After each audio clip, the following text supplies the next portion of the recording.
Olá, querido estudante, eu sou o professor Douglas Gomes de Física e quero te fazer a seguinte pergunta. Será que é possível a gente gerar um campo gravitacional no espaço, fazer gravidade no espaço? Será que pelo menos dá pra gente simular alguma coisa parecida? Para poder ficar igual aqueles filmes em que os astronautas estão em suas espaçonaves caminhando como se houvesse ali gravidade? É possível, não é mera ficção. Então eu te convido a ficar aqui no vídeo até o final. Se gostar, deixa o seu like. Se curtir esse tipo de vídeo, se inscreve no canal. Aperta o sininho das notificações, que assim sempre que um vídeo novo for lançado, você vai ficar sabendo. Se quiser adquirir um curso para se preparar para o Exame Nacional do Ensino Médio, eu tenho o link aqui embaixo para você. Vai ser uma enorme alegria ter você ao meu lado. Vamos que segue o vídeo! O que eu desenhei aqui foi uma espaçonave que estava presente no filme Missão Marte. Vale a pena assistir a este filme. Você vai gostar. Tem alguns princípios físicos totalmente excelentes de você ver, de você compreender. Uma das coisas interessantes é que a gravidade no espaço e na espaçonave você vai criar usando esta parte redonda. E você pode estar observando parada, porque é uma imagem, é uma foto, mas na realidade, este pedaço da espaçonave está em rotação. Ele precisa estar girando. Quem se encontra nesta região da espaçonave vai experimentar, sim, gravidade. Gravidade que pode ser controlada, calculada no valor que você quiser. Então você pode fazer com que as pessoas que estejam nesta região sintam essa gravidade. Por outro lado, quem vier para esta outra parte da espaçonave vai ter sensação de gravidade zero. Douglas, como é possível você criar a gravidade nesta região de rotação? Você já deve ter andado de carro e nesse carro, quando foi feita uma curva, você se sentiu jogado para o lado contrário da curva, não foi? Exatamente isso que se faz aqui com a tal da gravidade rotacional. Você provoca o giro, provoca um movimento rotacional para que as coisas se sintam jogadas para fora da curva, usando o princípio da inércia, né? Todo o corpo tende a permanecer em movimento retilíneo uniforme, se estiver em movimento, né? Caso nenhuma força atue sobre ele. E a gente chama isso também de referencial não inercial. Como assim? Para quem estiver nesta região, o referencial é a própria espaçonave. E a espaçonave não está na condição de inércia, ou seja, sem aceleração. A inércia, né, um objeto em estado de inércia, numa concepção simples, seria aquele que não apresentasse aceleração. Mas na hora que nós provocamos o movimento de rotação, aparece a tal da aceleração centrípeta para quem está olhando aqui de fora e centrífuga para quem se encontra lá dentro. A tal da aceleração centrífuga vai fazer o papel da gravidade. Veja como se encontra no filme a parte interior desta espaçonave.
cada uma das pessoas presentes nessas regiões poderia se sentir muito bem como num local que tivesse gravidade. Douglas, e qual é o valor da gravidade que a pessoa vai sentir aí? Acontece o seguinte, o valor da tal da gravidade efetiva que a pessoa vai sentir vai ser igual a menos a aceleração do seu referencial. Douglas, e o que seria o meu referencial? O referencial de quem estiver dentro da espaçonave é a própria espaçonave. Todos os movimentos que a gente vai ver, ou a pessoa, o astronauta vai ver, ele vai buscar como referencial a lataria da espaçonave. E o valor da gravidade efetiva é menos o valor da aceleração deste referencial, no caso aqui desta parte da espaçonave. Douglas, por que este tal deste menos? Porque é o sentido contrário. O que acontece? Quando o veículo ele vira para um lado, você se sente jogado para o outro. Já percebeu que se você estiver no veículo e pisar o acelerador, acelerar para frente, você gruda no banco do carro? Isso quer dizer que a gravidade efetiva, que seria essa força que você sente dentro do referencial, ela está relacionada à aceleração deste referencial. No caso dessa espaçonave, a aceleração que ela vai ter nessa parte rotacional é centrípeta, e a aceleração centrípeta tem um valor que é igual a ômega ao quadrado vezes r, onde este tal deste ômega, ele corresponde à rapidez angular, que seria 2π vezes a frequência de rotação, ou seja, 2π por período de rotação. Se você já estudou movimento circular, sabe disso. Portanto, quanto maior a velocidade angular deste pedaço da espaçonave, maior a aceleração centrípeta que você vai sentir. E, portanto, maior a gravidade que você vai ter aqui sentindo, efetivamente sentindo nessa região. Não é legal? Então você já sabe que dá para criar isso daí. Talvez você chegue e fale, mas Douglas, isso é muito ficção científica. Tem um brinquedo nos parques de diversão chamado rotor. Este tal deste rotor usa exatamente o mesmo princípio, fazendo com que você se sinta grudado na superfície do rotor. Vamos ver qual é a física envolvida nele? No caso de um rotor, você vai conseguir ficar girando até sem cair, mesmo que você coloque os seus pés fora, do apoio, do suporte aqui embaixo. Alguns brinquedos um pouco mais perigosos ou até desafiadores, eles removem esta parte aqui do suporte do seu pé num determinado instante e mesmo assim você não cai. Porque vai aparecer a tal da gravidade rotacional que você vai sentir. Como assim? Algumas forças, você pode pensar, vão atuar em você. Você teria aqui a força normal, que é feita, força de contato normal, feita por esta parede sobre você. Você pode até pensar, poxa, eu tenho aqui atuando sobre mim uma força peso que quer me puxar para baixo. Mas vai existir também sobre você uma força de atrito, porque você tende a girar, a deslizar, diga-se de passagem, para baixo. A força de atrito é contrária à tendência de deslizamento. O atrito aqui vai te segurar. Muitas pessoas, ao invés de chamarem esta força de força normal, a gente está fazendo aqui a análise no referencial, da Terra. Tá aí, ó. Você que está aqui do lado de fora do brinquedo vai poder dizer: existe uma força normal ali, tem o peso e tem o atrito. Agora, a pessoa não tem nenhuma força, do nosso ponto de vista, a empurrando contra a parede. Quem é que está fazendo o papel de dar essa sensação? É a rotação, porque toda rotação pede uma aceleração centrípeta. E assim a gente vai escrever. Fazendo a matemática, usando as leis de Newton, você vai dizer que a força resultante centrípeta é esta tal desta força normal. Por que centrípeta? Adivinha por quê? Porque ela está apontando para o centro. E isso vai ser igual a m ômega ao quadrado r. Douglas, eu estou tão acostumado a ter decorado que a força resultante centrípeta ela é m vezes v ao quadrado sobre o raio.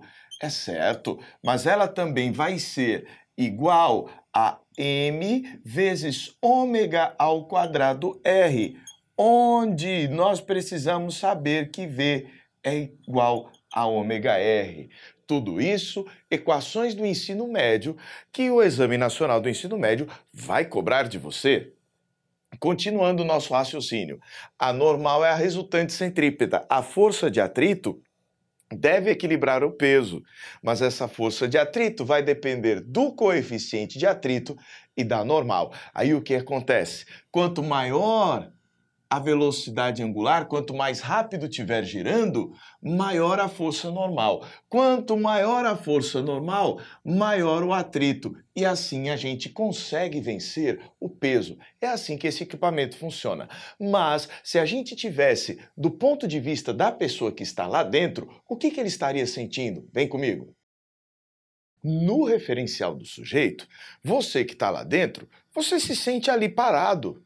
Você que está dentro do carro, quando está fazendo uma curva, você não se sente parado em relação ao carro? Essa é a nossa ideia. Você vai se sentir parado. Por quê? Porque a gente vai dizer o seguinte, ó. Você vai sentir como se houvesse uma força te jogando para fora da curva. A gente chama isso de peso adicional. E muitas pessoas costumam chamar isso de força centrífuga. Einstein disse que esta tal desta centrífuga poderia ser encarada como um peso adicional. Ele chamava isso de princípio de equivalência. E está aqui, ó. Você vai dizer que estas duas expressões, essas duas forças, elas devem se equilibrar enquanto essas duas forças se equilibram. E assim você lembra que o tal do peso adicional, lembra da gravidade efetiva? Você vai usar aquela gravidade efetiva e vai acabar tendo o mesmo resultado. Douglas, por que você está falando disso?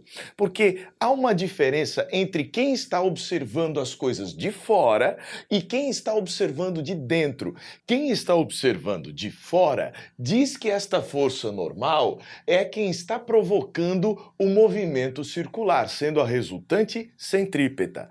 Quem está de dentro diz que esta mesma força normal, ela está segurando, impedindo que ela seja centrifugada, ou seja, saia do centro, porque ela vai sentir como se houvesse uma força fugindo do centro, centrífuga, que, de acordo com Albert Einstein, no princípio de equivalência, ele falava que quando você está no referencial do sujeito, que é um referencial acelerado, né? Esta pessoa está dentro de um objeto que está acelerado, o valor de menos o vetor aceleração do referencial se comporta como uma gravidade, é o chamado princípio da equivalência. Neste caso, então, a pessoa vai dizer que esta normal está matando esta gravidade adicional para que ela consiga ficar ali em equilíbrio. Um pouco complicado, não é? Mas é necessário que você tenha esse tipo de conhecimento para fazer, por exemplo, a prova do Enem.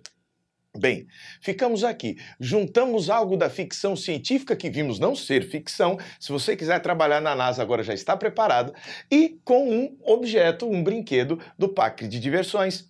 Com isso, a gente fica por aqui. Eu sou o professor Douglas e se você gostou do nosso vídeo, se inscreva no nosso canal, deixe o seu joinha. A gente agradece demais se você deixar o seu like. Se você quer adquirir um curso de preparação para o Enem, eu vou deixar o link aqui na descrição do vídeo. Vai ser uma enorme alegria ter você comigo, a gente estudando mecânica para poder passar no vestibular, no Enem, onde você quiser acrescentar conhecimento à sua vida. Até uma próxima oportunidade, a gente se vê.